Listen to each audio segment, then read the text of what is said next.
নিজের কানের দুল আমাদের মাঝে দিয়ে গেছে। কান্না ধরে রাখতে পারিনি এটা দেখে। এই বাংলাদেশ তো আমরা চেয়েছিলাম।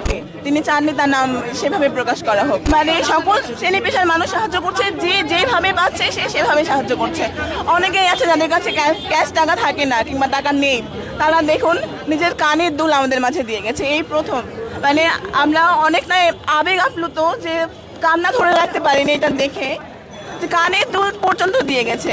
একজন আপু এসেছিলেন, উনি ছবি তুলতে চান না, নিজেকে হাইলাইট করতে চান না, তিনি গোপনেই দিয়ে গেছেন এই কানের দুল। তার কাছে টাকা ছিল না বলে তিনি তার সোনার কানের দুল আমাদের মাঝে দিয়ে চলে গেছেন। এই বাংলাদেশ তো আমরা চেয়েছিলাম। আমরা যেমন বাংলাদেশ চেয়েছিলাম, এখন আর স্বপ্ন নয়, আমাদের বাস্তবে পরিণত হতে চলেছে আমাদের বাংলাদেশ। তিনি বলেছিলেন তিনি দেশের জন্য কিছু দিতে চান। তার কাছে টাকা নেই, তার কাছে যেটুকু আছে এইটুকু তার সম্বল ছিল, তার সম্পূর্ণ সম্বল তিনি আমাদের মাঝে দিয়ে চলে গেছেন। তিনি চাননি তার নাম সেভাবে প্রকাশ করা হোক।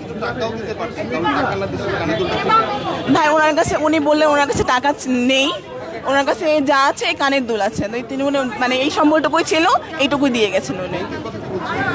ব্যাংক, এটা হচ্ছে বাচ্চাদের ব্যাংক, আপনারা দেখতে পাচ্ছেন। এর আগে আমরা অনেকগুলো ব্যাংক নিয়েছি, বাচ্চারা এসে দিয়ে গেছে।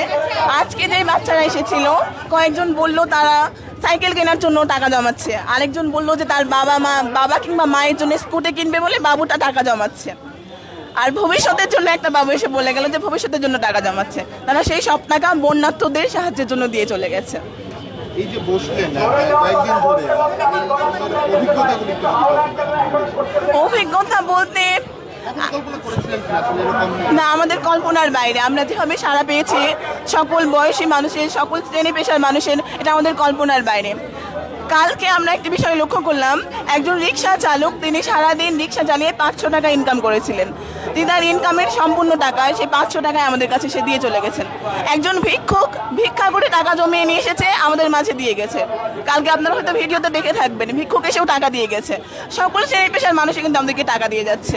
কিছুক্ষণ আগে একজন মুক্তিযোদ্ধা এসেছিলেন, তিনি আমাদেরকে অনেক কথা বললেন। তারাই তো আমাদের অনুপ্রেরণা, তাদের দেখে তো আমরা শিখেছি। আসলে আমরা খুবই আশাবাদী এই দেশ নিয়ে। এই দেশে পরিবর্তন আসবেই, যেমনটি আমরা স্বপ্নে ভাবতাম, কল্পনা করতাম সে সোনার বাংলার।